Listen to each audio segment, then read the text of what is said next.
El perdón y Jesús. Quizás la más famosa de todas las referencias que hace Jesús al perdón es el Padre Nuestro, donde se nos pide que perdonemos a los demás tal como le suplicamos a Dios que nos perdone a nosotros. Hay un interesante paralelo a esto en la persistentemente hermosa oración de Kol Nidre, que anuncia el Yom Kippur, el día más sagrado en el calendario litúrgico judaico. La oración se compuso en la Edad Media durante la época de la gran persecución cristiana, cuando los judíos eran obligados a confesar la fe cristiana bajo la amenaza de quitarles la vida. Sin embargo, ellos retuvieron su propia creencia y siguieron la práctica de su fe judaica secretamente. La oración implora el perdón de Dios por esta presunta blasfemia en contra de él, y afirma que sus votos cristianos, Kol Nidre significa todos los votos, se declaren nulos y sin valor. Lo que resulta interesante es que sólo aquellos votos que se relacionaban con la relación de uno con Dios se consideraban inválidos.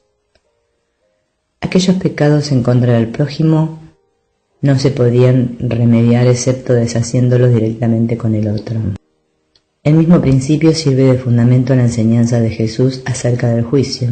No juzguéis para que no seáis juzgados, porque con el juicio con que juzguéis seréis juzgados, y con la medida con que midáis se os medirá. Cuando juzgamos a otros, en realidad nos juzgamos a nosotros mismos. San Pablo reconoció esto igualmente. Por eso, no tienes excusa quien quiera que seas, tú que juzgas, pues juzgando a otros, a ti mismo te condenas, ya que obras esas mismas cosas, tú que juzgas. La decisión de atacar a otro es realmente la decisión de aferrarnos a nuestra culpa a través de la dinámica de proyección. Así pues, no es tanto el juicio que recibiremos del exterior lo que constituye la advertencia aquí, sino el juicio que haríamos contra nosotros mismos al atacar a otro y reforzar nuestra propia culpa. Este es siempre el motivo oculto del ego, que retengamos nuestra culpa al proyectarla sobre los demás. Como enseña el curso, no juzguéis y no seréis juzgados. Lo que quiere decir es que si juzgas la realidad de otros, no podrás evitar juzgar la tuya propia. Las palabras de Jesús, igual que en otras partes, no deben tomarse como una amenaza del castigo de la venganza de Dios, sino más bien como una advertencia acerca de la amenaza del castigo de la venganza en que incurrimos contra nosotros mismos, lo cual refuerza la creencia en nuestra pecaminosidad. De esos no es el reino de los cielos, como añade el curso. No juzgues, mas no porque tú seas también un miserable pecador, sino porque no puedes. Este también es el significado de la regla de oro, que debemos tratar a los demás como quisiéramos que ellos nos trataran. La regla tiene vigencia porque en nuestras mentes otros nos tratarán como los hemos tratado. Nuestra culpa exige esa creencia, independientemente de lo que haya o no haya en la mente de la otra persona. Si atacamos a los otros, les pedimos que nos devuelvan el ataque. Por otra parte, si perdonamos y extendemos el amor de Dios, es ese perdón lo que recibiremos.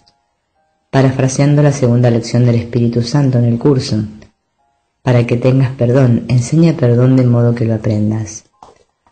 Lo que damos es lo que recibimos, lo que pedimos es nuestra recompensa.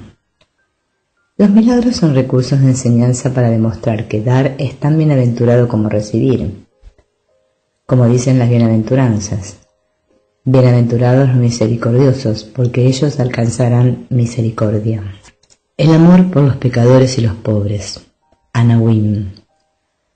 Los dos mandamientos que Jesús nos dejó en Mateo, basados en los textos del Antiguo Testamento, amar a Dios y al prójimo como nosotros mismos, dependen del perdón para su cumplimiento, puesto que el amor es imposible donde hay falta de perdón. Amar al prójimo como a nosotros mismos es no percibir diferencias o separación entre nosotros. Esta separación siempre refleja nuestra creencia en el pecado el cual se sostiene mediante la proyección de nuestra culpa por habernos separado de nuestro Creador. Así como nuestro pecado contra Dios se expresa en nuestros pecados de unos contra otros, asimismo el amor de Dios se refleja en nuestro perdón de unos a otros. Por esta razón Jesús nos enseñó que el segundo mandamiento es como el primero. Encontramos este tema reiterado en los escritos de Juan. En las despedidas, Jesús afirma: «Os doy un mandamiento nuevo, que os améis los unos a los otros, que como yo os he amado, así os améis también vosotros los unos a los otros». En la primera epístola Juan escribe: «Amémonos unos a otros, ya que el amor es de Dios. Si Dios nos amó de esta manera, también nosotros debemos amarnos unos a otros. A Dios nadie la ha visto nunca. Si nos amamos unos a otros, Dios permanece en nosotros y su amor ha llegado en nosotros a su plenitud. Si alguno dice, amo a Dios y aborrece a su hermano, es un mentiroso. Pues quien no ama a su hermano, a quien ve, no puede amar a Dios a quien no ve. Y hemos recibido de él este mandamiento: quien ama a Dios, ame también a su hermano».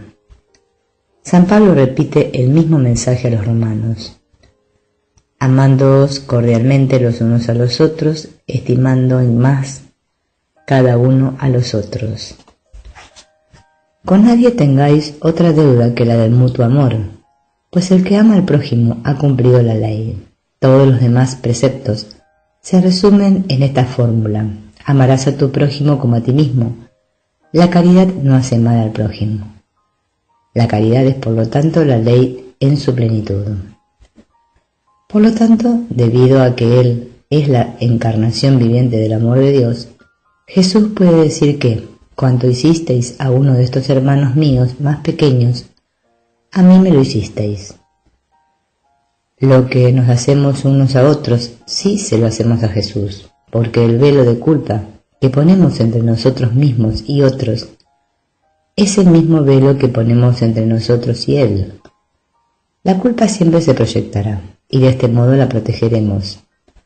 Finalmente, esta impedirá que el amor puro se exprese hacia cualquiera, y el amor que le negamos a nuestro prójimo nos lo negamos a nosotros mismos y a Dios. El amor y el perdón que se comparten y que se extienden también nos lo ofrecemos a nosotros mismos y a Dios. La necesidad que tenemos unos de otros es la necesidad de perdón. Como escribió Pablo: «En vida y muerte estáis unidos en mi corazón». Solos permanecemos aprisionados en nuestra vida de pecado. Juntos, en el nombre de Jesús, salimos de las tinieblas hacia la luz. Este es uno de los temas centrales del curso, donde se dice, por ejemplo, no puedes entrar en la presencia de Dios solo. Al arca de la paz se entra de dos en dos, y la jornada la camináis juntos y no cada uno por separado. La esencial relación entre el amor y el perdón se pone de relieve en la parábola de los dos deudores, narrada por Jesús en el episodio con la mujer pecadora a la mesa del fariseo. En este fragmento Jesús habla de la relación casi en términos cuantificables, implicando esta fórmula. 1. La culpa bloquea la expresión del amor. 2. El perdón remueve este bloque. 3. Por lo tanto, mientras más perdón expresamos, más amor liberamos, o de acuerdo con la cantidad de amor que se presenta, podemos determinar cuánto perdón ha ocurrido, pues esa es la misma cantidad de culpa que se ha eliminado. En la cena a la mesa de Simón el fariseo, se critica a Jesús por permitirle a la mujer pecadora que secara con su cabello las lágrimas que habían caído sobre los pies de él y que luego los besara y ungieran. Jesús responde con la parábola de los dos deudores, quienes son perdonados por su acreedor, uno por la deuda de 500 denarios y el otro por la de 50. Jesús pregunta cuál de los dos tendrá más amor por su acreedor. La respuesta correcta es que aquel a quien se le perdonó más, puesto que recibió más perdón, podía expresar más amor. El amor no es cuantificable, por supuesto, y no se puede medir como una libra de papas. Sin embargo, Jesús utiliza esta analogía para demostrar el poder del perdón y sirve para explicar la atracción de Jesús por los llamados pobres y pecadores.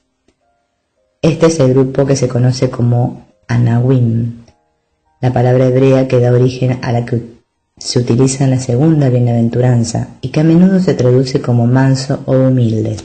Podemos entender que este grupo incluye a todos los temerosos, los cuales nos incluye a todos nosotros. Decir que Jesús amaba a cualquier grupo en particular más que a otro es adjudicarle los mismos atributos de amor especial del ego que encontramos en nosotros mismos. Al ser la expresión manifiesta del amor de Dios, Jesús solo podía extender el amor global de su Padre, quien no conoce favoritos. ¿Cómo pues podemos entender lo que parecía ser una preferencia por los Anawim, especialmente cuando lo comparamos con esta aseveración del curso? Por separado no somos nada, pero unidos brillamos con un fulgor tan intenso que ninguno de nosotros por sí solo podría ni siquiera concebir. El amor especial nos separaría de esta luz, mientras que el global amor de Dios nos une con ella y en ella. La crucifixión y la resurrección. Podemos resumir que el propósito de la misión de Jesús fue enseñar el principio básico de la expiación. La separación de Dios jamás ocurrió verdaderamente. Contrario a las apariencias, permanecemos como Dios nos creó, uno en espíritu con Él y con toda la creación. La crucifixión y la resurrección fueron el medio máximo de Jesús para darnos este mensaje y la demostración final de que todas las demás lecciones que enseñó eran verdaderas. 1. El mensaje de la crucifixión. Jesús es el nombre del primer hombre que despertó del sueño de la separación y que vio la faz de Cristo en todos sus hermanos y quien recordó a Dios. Debido a esto, el Espíritu Santo ha designado a Jesús como el líder para llevar a cabo su plan, ya que Jesús fue el primero en desempeñar perfectamente su papel. Jesús puso en marcha el proceso de la expiación que le fue dado al Espíritu Santo como un principio. La expiación se estableció mediante su resurrección, la cual puede definirse como el despertar del sueño de la muerte, del cual la crucifixión es el símbolo prominente. Aceptar la expiación para nosotros mismos, nuestra única responsabilidad, es aceptar la fundamental irrealidad de la separación. Permanecemos para siempre tal como Dios nos creó, al no haber abandonado jamás el hogar de nuestro Padre. Aceptar la expiación es, en efecto, la metanoia o cambio de pensamiento que Jesús exhortaba en sus seguidores. Es el cambio de percepción que ve el perdón en lugar del pecado, que conoce la vida en lugar de la muerte y que se identifica con el reino de Dios en lugar de identificarse con el reino del ego. Aceptar la expiación nos capacita para reconocer que nuestro pecado en contra del Padre jamás pudo ocurrir en realidad, y por consiguiente ya se ha anulado. Así pues, no existe ningún fundamento para nuestra culpa, y no tenemos necesidad alguna de protegerla a través de las diversas ilusiones que hemos adoptado para nuestra propia defensa. El dolor y el sufrimiento que experimentamos, el cual culmina en la muerte, penetró en el mundo a través del pecado de la separación. La muerte misma permanece como el más poderoso testigo de nuestro sueño, de la post-separación. Santiago resume muy bien esta dinámica. Después, la concupiscencia, cuando ha concebido, da a luz el pecado, y el pecado, una vez consumado, engendra la muerte. Nuestro deseo o pensamiento de estar separados causa el pecado que a su vez causa la muerte. Dicho de otra manera, la muerte es el efecto inevitable del pecado, que es en sí el efecto de nuestra creencia en su realidad. El deshacer esta creencia básica del ego constituyó la misión de Jesús en palabra y en hecho. Fue una lección que debía testimoniarse en cierta época y en cierto lugar de la historia, y que debía aprenderse a través de todo el resto del tiempo.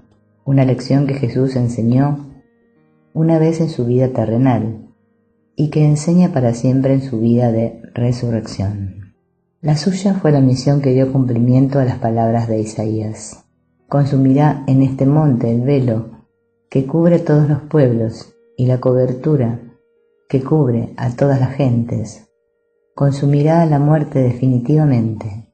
Enjugará al Señor Yahvé las lágrimas de todos los rostros y quitará el oprobio de su pueblo de sobre toda la tierra. Jesús deshizo la creencia en la separación o el pecado al demostrar que sus efectos no existían. Al repasar las dos características de la ley de causa y efecto, vemos que 1. Causa y efecto son mutuamente dependientes. Sin la una no puede existir el otro. Y 2. Si algo existe, tiene que ser una causa. Si no puede ser causa, no puede existir. Así pues, si los efectos del pecado no están ahí, no pudieron haber sido causados. Si el pecado no es una causa, no puede existir. Jesús tomó el más poderoso testigo de la aparente realidad del pecado, es decir, la muerte, y al superarlo con su resurrección, demostró concluyentemente que al no ser real la causa de la muerte, el pecado, tampoco puede ser real, como exclamó Juan el Bautista. Jesús es el Cordero de Dios que quita el pecado del mundo. Dicho de otra manera, podemos afirmar que el propósito de Jesús era deshacerse de la creencia en la realidad de la dicotomía víctima-victimario, el centro del sistema defensivo del ego contra la unidad de Dios y su creación. La base de la justicia para el mundo semítico en la época de Jesús era ojo por ojo. Esto simplemente reforzaba la relación causa-efecto entre el pecado y el sufrimiento, al enseñar que una víctima había sido perjudicada por un victimario. Jesús vino a enseñar otra lección. En el curso Jesús afirma: yo estoy a cargo del proceso de expiación que emprendí para darle comienzo. La expiación corrige el error de la separación, la cual sostiene que Dios fue la víctima del ataque del Hijo, quien luego se convirtió en la víctima de la justificada venganza del Padre. De ese modo nacieron el pecado, la culpa y el miedo, y se convirtieron en las leyes de este mundo. A los ojos de casi todos los que presenciaron la crucifixión de Jesús, por no decir que la siguieron, tal parecía como si Jesús fuese la máxima víctima de la crueldad del ego, y que sufrió inmensamente a manos de aquellos a quienes él solo había amado y sanado. Como escribe Jesús en el curso: elegí por tu bien y por el mío demostrar que el ataque más atroz, a juicio del ego, es irrelevante. Tal como el mundo juzga estas cosas, mas no como Dios sabe que son, fui traicionado, abandonado, golpeado, atormentado y finalmente asesinado.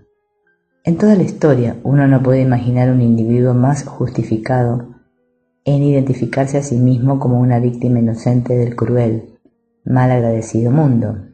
Además, la teología tradicional enseñaba, como consideraremos en el próximo capítulo, que Jesús también fue la víctima de la vengativa necesidad de su Padre de resarcimiento por los pecados del mundo.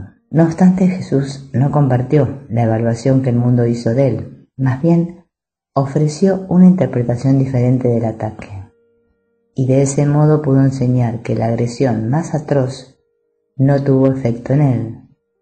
Demostró esta verdad en su actitud y respuesta sin defensa durante el maltrato del cual fue objeto, y como su máxima lección al superar la muerte en su resurrección. Puesto que veía el aparente ataque como una petición de amor, Jesús no se podía ver a sí mismo como una víctima, y por consiguiente no veía victimarios. De esta forma, los errores de las interpretaciones equivocadas de ellos quedaron sin efecto. Al no ser compartidos por él, en ese instante, la salvación llegó al mundo, puesto que la creencia en la separación de víctima y victimario ya no existía. 2. Los últimos días. Invulnerabilidad e indefensión. El perdón fue descrito por George Remis como el perfume de la violeta que permanece adherido aún al talón que la aplastó. Pedro escribe acerca de Jesús en su primera carta. Él sufrió por vosotros, dejándoos ejemplo para que sigáis sus huellas. Él que no cometió pecado y en cuya boca no se halló engaño. Él que, al ser insultado, no respondía con insultos, al padecer no amenazaba, sino que se ponía en manos de aquel que juzga con justicia. Ambas aseveraciones resumen el ejemplo de perdón de Jesús. En el Evangelio de Juan, Jesús dice que nadie tiene mayor amor que el que da su vida por sus amigos. De por sí, esto no es único. Miles a través de la historia lo han hecho de este modo. Lo que es único acerca de Jesús no fue su muerte, ni siquiera la aparente crueldad de ésta, sino la manera en la cual Él murió, mas a propósito aún fue la forma en que Jesús respondió desde el momento de su arresto hasta la hora de su muerte en el Calvario. Se ha dicho que Jesús no solo nos enseñó cómo vivir, sino también cómo morir. En su invulnerabilidad e indefensión, Jesús nos legó el más claro ejemplo de perdón, aún frente a su propia muerte. Cuando arrestaron a Jesús en el huerto de Getsemaní, inmediatamente Pedro salió en defensa de su maestro, desenvainó su espada y arremetió contra uno de los impresionantes soldados y le cortó una oreja. En la percepción de Pedro, Jesús estaba en peligro y necesitaba protección física. No obstante, Jesús estaba enseñando una nueva percepción, un mundo en el cual la gente no podía estar en peligro debido a quienes eran. Sus mentes sanadas contenían la fortaleza del cielo y la protección de Dios iba con ellos. Así pues, Jesús le responde a Pedro: vuelve tu espada a su sitio, porque todos los que empuñen espada, a espada perecerán. ¿O piensas que no puedo yo rogar a mi Padre, que pondría al punto a mi disposición más de 12 legiones de ángeles? En el Evangelio de Lucas se dice más ampliamente que Jesús tocó al soldado que Pedro había herido y lo sanó, con lo cual corrigió el error de Pedro. A lo largo del abuso psicológico y físico que Jesús soportó durante sus últimos días, jamás levantó una mano ni pronunció una palabra en su defensa. No interfirió con lo que le hacían. Consciente a su verdadera seguridad, permaneció silencioso cuando lo trajeron ante Pilato y le pidieron que se defendiera. Un Pilato incrédulo le preguntó a Jesús: ¿no oyes de cuántas cosas te acusan? Mateo prosigue su relato, pero él a nada respondió, de suerte que el procurador estaba muy sorprendido. Aun cuando los soldados continuaban mofándose y escarneciéndolo, Jesús no hablaba. Fue el perfecto ejemplo de su propio mandato a ofrecer la otra mejilla. Como escribe en el curso: nada puede hacerte daño, y no debes mostrarle a tu hermano nada que no sea tu plenitud. Muéstrale que él no puede hacerte daño, y que no le guardas rencor, pues de lo contrario te estarás guardando rencor a ti mismo. Ese es el significado de ofrécele también la otra mejilla. Jesús atravesó estas últimas horas sin ira, dolor o deseo de venganza de clase alguna. Debido a su propia impecabilidad, él no podía ver ataque. Así pues, no había necesidad de que se defendiera o de que proyectara culpa o responsabilidad sobre otros. Su absoluta confianza en Dios, la certeza de quién era Él, hacían innecesaria y hasta irrelevante cualquier defensa. El punto culminante de todas las lecciones de Jesús de indefensión y perdón fue la crucifixión. ciertamente la más tentadora de todas las situaciones para tornarse defensivo y airado. Además, ciertamente estaba dentro del poder de Jesús salvarse a sí mismo. Los espectadores se mofaban de él, diciéndose unos a otros salvó y a sí mismo no puede salvarse. Ha puesto su confianza en Dios, que le salve ahora, si es que de verdad le quiere. Sin embargo, era precisamente porque confiaba en Dios que Jesús podía permanecer en la cruz, sin temor a la muerte. Si bien podían atacar y herir su cuerpo y su persona, su verdadera identidad en Dios permanecía inexpugnable, más allá de todo peligro. Mientras colgaba de la cruz y los demás percibían que estaba en gran sufrimiento y a punto de morir, Jesús descansaba en el seguro amor de Dios. Al contemplar a la burlona multitud que clamaba por su muerte, Jesús veía únicamente la necesidad de ayuda de ésta, no su odio. Él reconocía que sus acciones procedían del miedo al mensaje de la verdad y a su Padre que lo había enviado. Ellos no sabían lo que se hacían a sí mismos. Su rabia y sus vituperios se transformaron en peticiones de ayuda ante la percepción amorosa de él, y la ira se hizo imposible. Vacío de todas las limitaciones humanas que lo habrían separado de la gente que él amaba, Jesús invocó a su Padre en nombre de ellos. Padre, perdónales, porque no saben lo que hacen.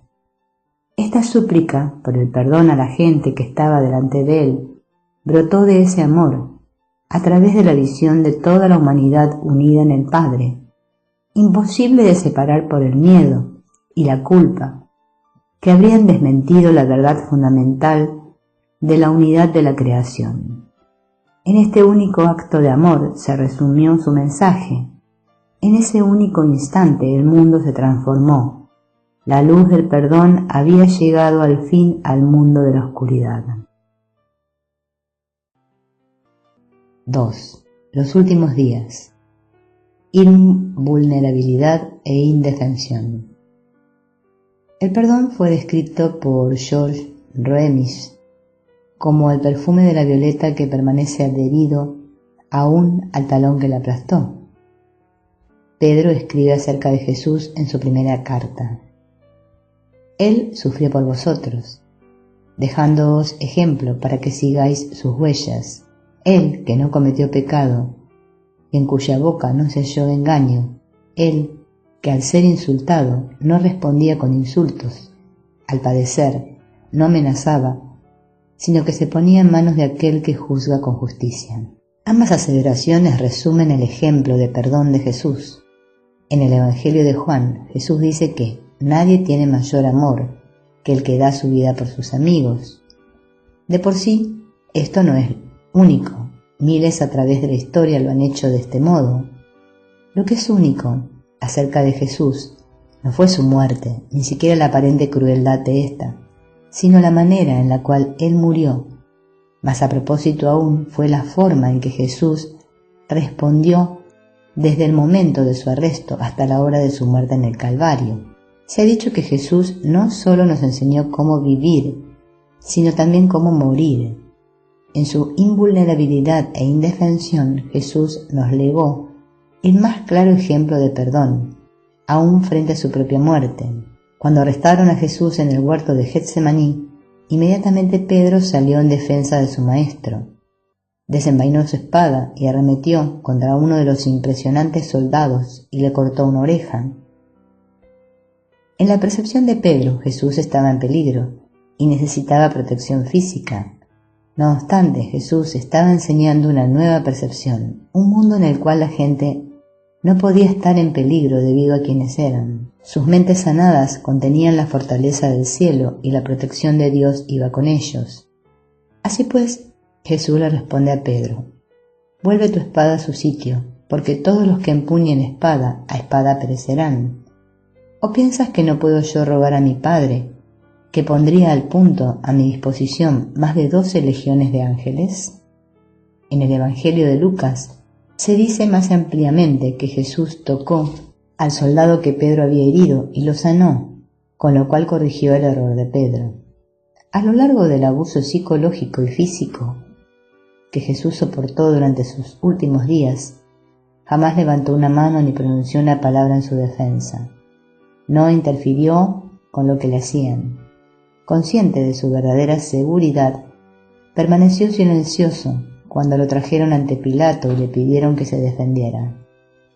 Un Pilato incrédulo le preguntó a Jesús: ¿No oyes de cuántas cosas te acusan?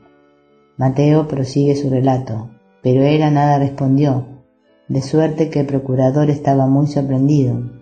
Aun cuando los soldados continuaban mofándose y escarneciéndolo, Jesús no hablaba. Fue el perfecto ejemplo de su propio mandato a ofrecer la otra mejilla, como escribe en el curso. Nada puede hacerte daño, y no debes mostrarle a tu hermano nada que no sea tu plenitud. Muéstrale que él no puede hacerte daño y que no le guardas rencor, pues de lo contrario te estarás guardando rencor a ti mismo. Este es el significado de ofrécele también la otra mejilla. Jesús atravesó estas últimas horas sin ira, dolor o deseo de venganza de clase alguna. Debido a su propia impecabilidad, él no podía ver ataque. Así pues, no había necesidad de que se defendiera o de que proyectara culpa o responsabilidad sobre otros. Su absoluta confianza en Dios, la certeza de quién era Él, hacían innecesaria y hasta irrelevante cualquier defensa. El punto culminante de todas las lecciones de Jesús, de indefensión y perdón, fue la crucifixión, ciertamente la más tentadora de todas las situaciones para tornarse defensivo y airado. Además, ciertamente estaba dentro del poder de Jesús salvarse a sí mismo. Los espectadores se mofaban de él, diciéndose uno a otros salvó y a sí mismo no puede salvarse. Ha puesto su confianza en Dios. Que le salve ahora, si es que de verdad le quiere. Sin embargo, era precisamente porque confiaba en Dios que Jesús podía permanecer en la cruz sin temor a la muerte. Si bien podían atacar y herir su cuerpo y su persona, su verdadera identidad en Dios permanecía inexpugnable más allá de todo peligro. Mientras colgaba de la cruz y los demás percibían que estaba en gran sufrimiento y a punto de morir, Jesús descansaba en el seguro amor de Dios, y al contemplar a la burlona multitud que clamaba por su muerte, Jesús veía únicamente la necesidad de ayuda de ésta, no su odio. Él reconocía que sus acciones procedían del miedo al mensaje de la verdad y a su Padre que lo había enviado. Ellos no sabían lo que se hacían a sí mismos. Su rabia y sus vituperios se transformaron en peticiones de ayuda ante la percepción amorosa de él, y la ira se hizo imposible. Vacío de todas las limitaciones humanas que lo habían separado de la gente que él amaba, Jesús invocó a su Padre en nombre de ellos. Padre, perdónales, porque no saben lo que hacen. Esta súplica por el perdón a la gente que estaba delante de él brotó de ese amor a través de la visión de toda la humanidad unida en el Padre. Imposible de separar por el miedo y la culpa que habrían desmentido la verdad fundamental de la unidad de la creación. En este único acto de amor se resumió su mensaje, y en ese único instante el mundo se transformó. La luz del perdón había llegado al fin al mundo de la oscuridad. El perdón y Jesús. El perdón del especialismo. Dejamos a los discípulos, 2 capítulos atrás, acurrucados en el aposento alto, llenos de terror y de culpa, en espera de cualquier desastrosa venganza que Dios tuviese guardada para ellos. Apiñados en la oscuridad, le temían a la luz. La expectativa del ego de lo que pasaría en caso de que Jesús apareciese se expresa en el siguiente chiste, el cual afortunadamente para nosotros no es cierto. La mañana de Pascua, Juan ve al Jesús resucitado y corre alocadamente a contárselo a los demás. Tengo noticias para ustedes. Son buenas y son malas. La buena es que Jesús ha resucitado de entre los muertos, tal como había dicho. La mala es que él quiere saber dónde estaban ustedes. La culpa del ego no podía esperar nada más, excepto una respuesta airada del Jesús de mentalidad pecaminosa. De hecho, un Jesús enojado, herido por la traición y el abandono de sus amigos y seguidores más cercanos, todos los que habían jurado no abandonarlo jamás, habría sido la reacción normal de casi cualquier otra persona en una situación como esa. Si Jesús hubiese estado en el estado de ánimo de su ego, identificándose con su cuerpo y con los cuerpos atacantes de sus acusadores, no habría podido evitar el experimentar sufrimiento físico y psicológico, y de ese modo verse forzado a proyectar la causa de su sufrimiento sobre los demás. Como hemos visto, la mayor tentación para el ego es el deseo de hacer a otros culpables de nuestro sufrimiento, hacerlos responsables por la miseria que en realidad nos hemos ocasionado por medio de nuestras decisiones egoístas, debido a que Jesús sabía que a él no le estaban haciendo nada, que él era sencillamente el blanco de las proyecciones de aquellos que estaban pidiendo ayuda. Él estaba libre de esta tentación. Él no era este pedazo de carne magullada que en humillación colgaba de la cruz, como lo veía el mundo, sino el Hijo de Dios en la gloria, el Cristo, tal como Dios lo había creado. Este fue el mensaje de salvación que él vino a enseñar y a demostrar. Así pues, en medio de los discípulos que temblaban de remordimiento y aprehensión, se presentó Jesús en medio de ellos y les dijo: «La paz con vosotros», y les mostró las manos y el costado. ¿Qué mayor regalo podía un hermano amoroso otorgarles a aquellos que eran el suyo propio que este saludo de paz cuando todo dentro de ellos era conflicto y confusión? En esas 4 sencillas palabras que expresan volúmenes, la paz con vosotros, Jesús les dice a sus discípulos y a todos nosotros: mi amor por ustedes antes de sus aparentes pecados es el mismo ahora, y lo será para siempre. Sus pecados no fueron nada excepto una nube pasajera que ocultó al sol por un momento. Pero ahora la nube se ha ido, sin tener efecto alguno sobre el sol, y ustedes pueden ver nuevamente. Cualquiera que sea la culpa de ustedes, por mucho que perciban que su ruindad está por encima del perdón, a pesar del miedo a que nuestra relación estuviese más allá de la restauración, mi amor por ustedes jamás ha cambiado. Sus pecados han sido perdonados, pues mi amor, que procede del Padre, es eterno. Como escribió San Pablo, recipiente en sí mismo del perdón de Jesús, nada podrá separarnos del amor de Dios manifestado en Cristo Jesús, Señor nuestro. En todo el mundo no hay dicha mayor que saber que nuestros pecados han sido perdonados. Como dice el salmista: dichoso el que es perdonado de su culpa y le queda cubierto su pecado. Dichoso el hombre a quien Yahvé no le cuenta el delito. Cada forma de infelicidad, depresión, dolor, miedo, ansiedad, sentido de pérdida, procede de nuestra culpa, la creencia de que hemos pecado y tenemos que pagar por ello a través del sufrimiento. Esta carga de culpa es demasiado pesada, pero nos acostumbramos tanto a ella que escasamente advertimos su sombra opresiva sobre nuestras vidas. Esta nube de culpa oscurece la luz del cielo y transitamos el mundo de sombras tenebrosas, como los prisioneros de Platón, ajustando nuestros ojos para sobrevivir al olvidar lo que significa salir al sol. De pronto, la luz aparece en medio de nosotros y disipa la oscuridad. El pecado desaparece en su propia nada a medida que la luz del cielo se restituye en nosotros y vemos claramente. Este súbito reemerger de la luz es nuestra dicha de saber que a pesar de la culpa, permanecemos seguros en el amor del Padre. Así pues, el evangelista prosigue: los discípulos se alegraron de ver al Señor. Jesús les dijo otra vez: la paz con vosotros.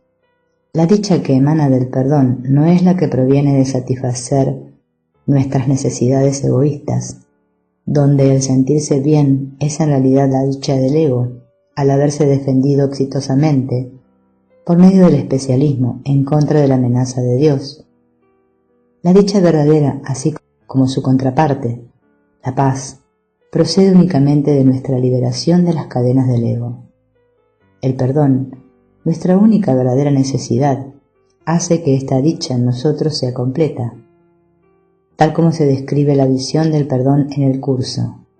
Nada que recuerdes que en alguna ocasión hiciera cantar a tu corazón de alegría te brindó ni una mínima parte de la felicidad que esta visión ha de brindar. Esta exención de la culpa y del pecado fue regalo de Jesús a sus discípulos y al mundo entero.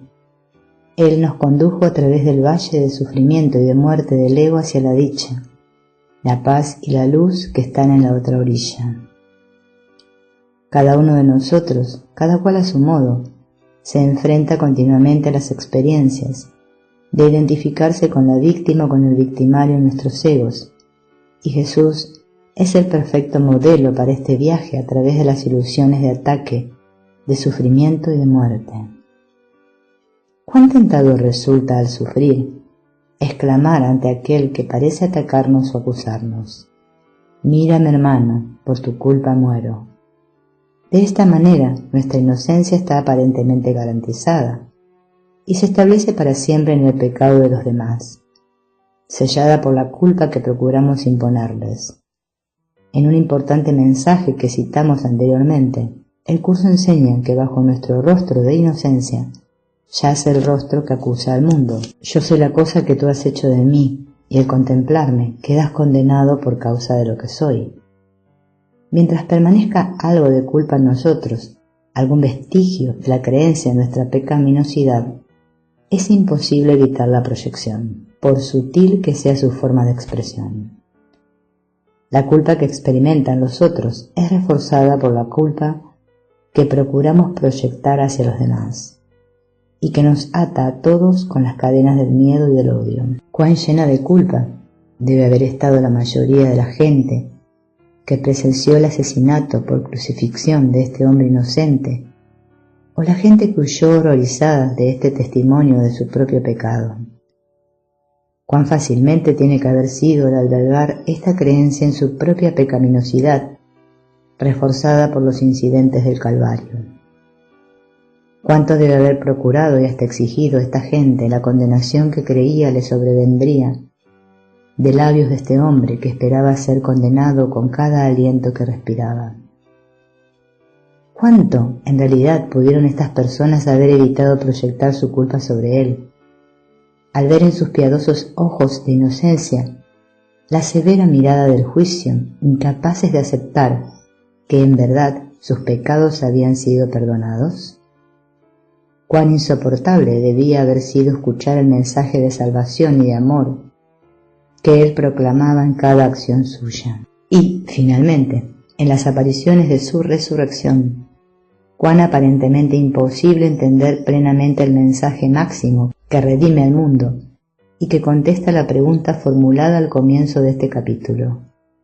Estar en presencia del amor perfecto es hallarse bajo la cruz de la culpa y del sufrimiento, tentados a proyectarlos sobre los demás o a albergar la desesperación internamente, y escuchar luego las palabras más santas que jamás se hayan pronunciado. Contémplenme, hermanos, a sus manos vivo y vivo para siempre. No teman, estén en paz y regocíjense, todos sus pecados les han sido perdonados. Capítulo 9. El malentendido de la crucifixión. Jesús vino a dar el mensaje de perdón por lo que no se había hecho, y a través de su vida, muerte y resurrección puso en movimiento este mensaje de salvación.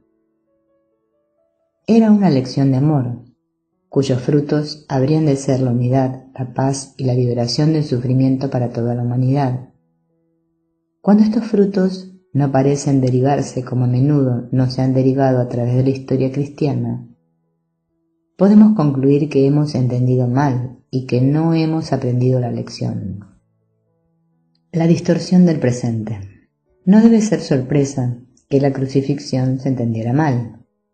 Su mensaje se desviaba tan radicalmente de todo lo que el mundo creía, que se habría requerido a una persona casi libre de ego para que entendiese la magnitud de sus implicaciones. Es parte de nuestra naturaleza egoísta el tratar de entender acontecimientos del presente en términos del pasado. Ya hemos explorado en el primer capítulo de este libro esta tendencia casi universal.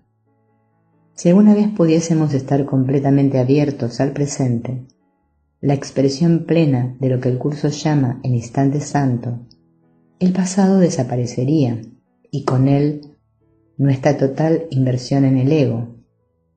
Para protegerse de lo que para él sería una catástrofe, el ego nos aconseja constantemente que interpretemos el presente en términos del pasado, para asegurarse de que nada cambie.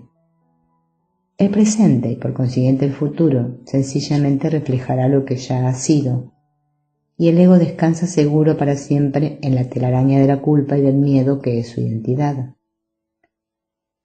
Debido a nuestra tendencia de aferrarnos a lo conocido, el curso nos exhorta: haz simplemente esto, permanece muy quedo y deja a un lado todos los pensamientos acerca de lo que tú eres y de lo que Dios es, todos los conceptos que hayas aprendido acerca del mundo, todas las imágenes que tienes acerca de ti mismo.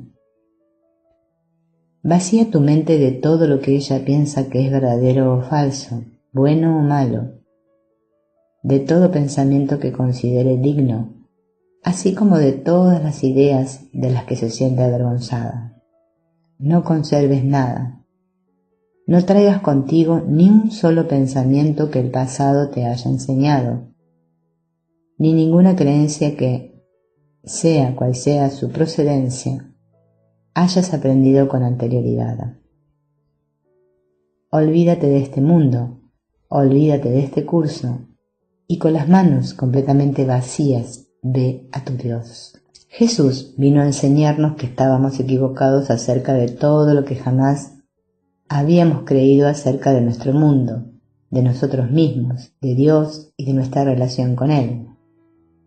Su enseñanza culminó en la crucifixión, la cual resumió en un solo acto todo lo que Él había enseñado y demostrado.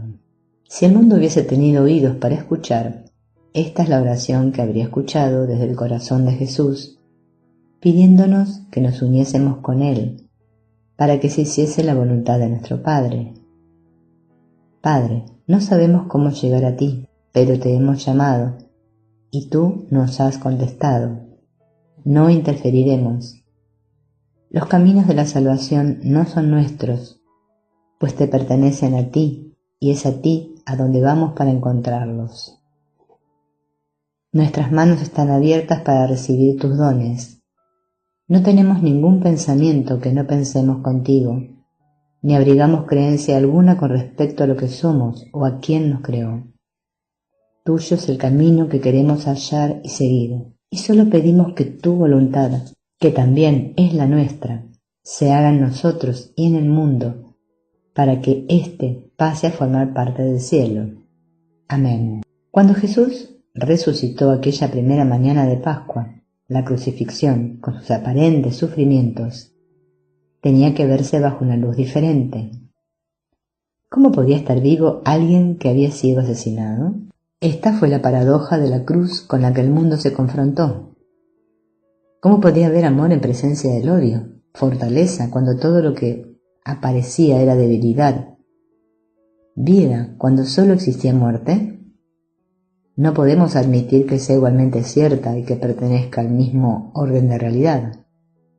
La percepción de que Jesús sufrió y murió al mismo tiempo que creemos en su vida ascendida. Estos dos órdenes de realidad no pueden coexistir, puesto que se fundamentan sobre premisas que se excluyen mutuamente. Una se basa en la realidad del sistema de pensamiento del ego, el cual hemos visto que es una transacción de conjunto. Si se acepta que un aspecto del sistema es cierto, todo el sistema tiene que serlo.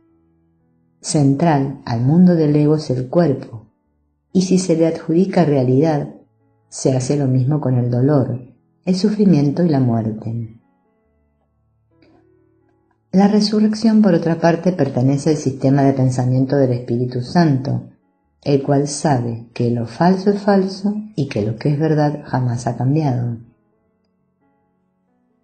La verdad es espíritu y vida eterna. El ego y la muerte son falsos. No existe componenda. Al enfrentarnos a los dos sistemas de pensamiento, uno tiene que desvanecerse, el otro permanece. Era inevitable, pues, que los egos de los discípulos interfiriesen con su forma de interpretar la crucifixión. Su genuino amor y devoción por Jesús no les permitían que negasen totalmente su experiencia de Él, antes o después de su crucifixión. Pero la culpa inconsciente de ellos exigía que si de hecho Jesús vivió en su resurrección, que por lo menos cambiasen su mensaje de perdón. Esa es, pues, la componenda del ego con la verdad. Si no lo puedes vencer, únete a él, pero únete con él en los términos del ego, mientras que en un nivel, perpetúa la memoria de aquel a quien Dios envió para salvar al mundo, en otro, procuró distorsionar su mensaje de unidad al predicar la separación y la división. La relación especial de los discípulos con Jesús dictó que ellos proyectasen su culpa sobre el ídolo salvador que transitó por la pantalla de sus vidas. Al convertirse ahora en un símbolo de culpa, la suerte que corren todos los objetos de amor especial, el mensaje de salvación de Jesús también se había convertido en esto, el opuesto exacto de lo que fue su intención. De esta manera el ego emergió triunfante, pues independientemente de si la gente aceptó a Jesús o no, solo un puñado muy pequeño vivió en verdad lo que él enseñó. De este modo se mantuvo la religión de culpa del ego, y este capítulo explorará cómo y por qué ocurrió esto. Comenzamos con el concepto de expiación. ¿Qué es lo que se expía y cómo se logra? Expiación con sacrificio. La culpa exige castigo. En el más profundo nivel del sistema de pensamiento del ego, este castigo siempre procederá de Dios, puesto que es a Dios al que creemos haber atacado. Nuestro Dios de amor se ha tornado en un Dios vengativo, a cuyo castigo hay que temerle. La atracción de la culpabilidad hace que se le tenga miedo al amor. Mientras se mantenga nuestra creencia en el pecado, del mismo modo se mantiene también nuestro miedo a Dios. La conexión es indisoluble, inflexible en sus exigencias de que el pecado siempre tiene que castigarse. El ego aún pretende hacer pactos y nos ofrece un alivio a su cruel manera de medir el castigo. Estos arreglos son casi literalmente pactos con el diablo, parecidos al de Fausto, pues sencillamente estamos comprando tiempo antes de que nos toque el inevitable resultado de la muerte a manos de Dios. Hemos visto cómo el invertir de causa y efecto que hace el ego nos lleva a creer que nuestro sufrimiento es externo a nuestras mentes. En un nivel más profundo, sin embargo, el ego nos susurra al oído que el sufrimiento nos llega porque somos malos. El deseo de venganza del ego le hace estar siempre al acecho para reinterpretar todas las cosas como castigos que él quiere que aprendamos. Todo sufrimiento, dolor, enfermedad y muerte se interpretan como los merecidos efectos de nuestra pecaminosidad que es su causa. Al sufrir, por lo tanto, le devolvemos al objeto de nuestro pecado lo que es su justo derecho. En nuestra sociedad vemos funcionar este principio en el sistema penal. La gente a la que se declara culpable de un crimen contra el Estado tiene que ser castigada, de modo que se compense a la sociedad por lo que se hizo en contra suya, un proceso que llamamos justicia. Nuestro sufrimiento, el cual nuestra culpa exige, expía con minúscula por nuestros pecados. De esta manera nos reconciliamos con la parte victimada o agraviada. La expiación, con minúscula, enmienda o establece la indemnización por nuestros delitos y se nos purifica y perdona. Una forma de expiación más aceptable socialmente y la cual el ego estima mucho es la del sacrificio. La gente que anida sentimientos inconscientes de culpa a menudo expía estos sentimientos a través de actos de renunciamiento. Aquí, como vimos cuando discutimos la dinámica de la enfermedad, la gente cree inconscientemente que le dará el golpe de gracia a Dios al tomar el castigo por sus propias manos, por decirlo así, de manera que Él no lo haga. De este modo expían por sus pecados al sufrir por el bien de otros o de ellos mismos, sacrificando su tiempo, dinero, esfuerzo, etc., para que otros puedan hallar la felicidad y la paz. Lo esencial aquí no son los actos de ayudar a otros, sino la dinámica subyacente de sacrificio del ego. Esta se manifiesta en otras formas, también como la de aquellos que siempre parecen herirse a sí mismos, al inconscientemente ocasionarse sufrimiento a través de la enfermedad, daño personal, incapacidad para ganar o retener dinero, y destrucción o abuso de la propiedad personal.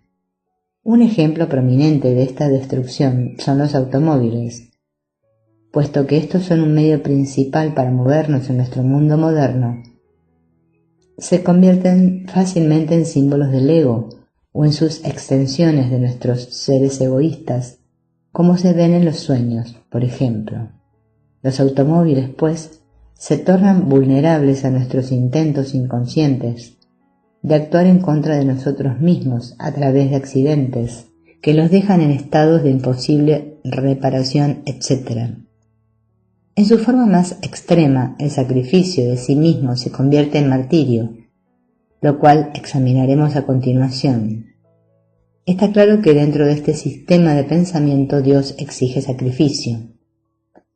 Cuán temible pues se ha vuelto Dios para ti, y cuán grande es el sacrificio que crees que exige su amor, pues amar totalmente supondría un sacrificio total. Esta creencia, encerrar un trato con Dios de manera que podamos asegurar su amor, es el núcleo de todas las relaciones especiales, en las cuales creemos que solo podemos recibir amor cuando renunciamos a algo.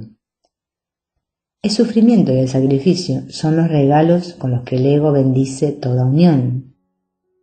Y aquellos que se unen ante su altar aceptan el sufrimiento y el sacrificio como precio de su unión. El sacrificio como salvación de la culpa es uno de los conceptos fundamentales en la lógica del ego. El sacrificio es un elemento tan esencial en tu sistema de pensamiento que la idea de salvación sin tener que hacer algún sacrificio no significa nada para ti. Tu confusión entre lo que es el sacrificio y lo que es el amor es tan aguda que te resulta imposible concebir el amor sin sacrificio. Esto claramente contradice la afirmación de Dios en el libro de Oseas, porque yo quiero amor, no sacrificio. Veamos ahora cómo esta creencia en la salvación a través del sacrificio y del sufrimiento se nos manifestó en la tradición judaica y formó más tarde el fundamento teórico para la interpretación cristiana de la crucifixión de Jesús.